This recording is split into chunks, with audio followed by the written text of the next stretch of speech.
I am going to continue with a Netflixer, but I'm entering the animation world for a couple of my picks here. And I have to talk about Blue Eye Samurai, which I think was number 9 on my top 10 TV shows that we put out at the end of last year.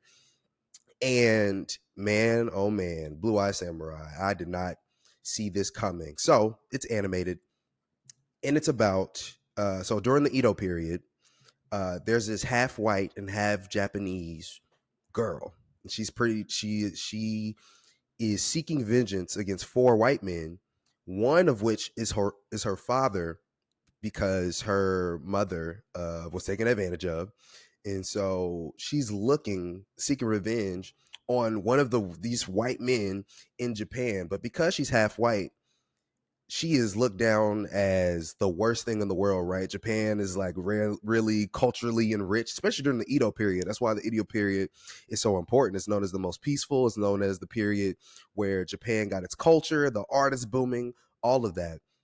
But what they don't do is half breeds. What they don't do is mixed anything. You know, they're very, I guess, in some ways, racist in that way, where they're like, "Oh, you're half white, we don't like you." And so this is literally about this girl who is a whole samurai chasing down these people, and it is phenomenal. It's not what you think it is. It's not necessarily anime. In fact, it's very American, and I think there's some French origins in the making of this show. But the cast is crazy. Maya Erskine plays the main character, who, those who don't know, she was just in Mr. and Mrs. Smith with Donald Glover.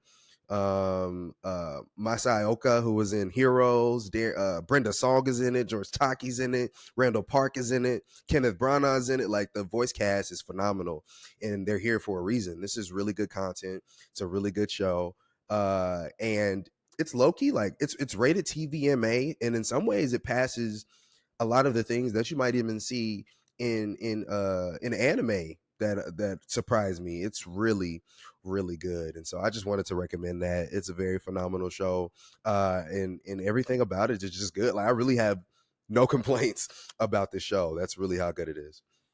Yeah, it's definitely one I intend to check out. It caught my attention like at the tail end of the year, and I was like, oh, Mhm. this seems like it's definitely getting a lot of conversation right now, and a lot of excitement and hype around it. So I definitely intend to check it out.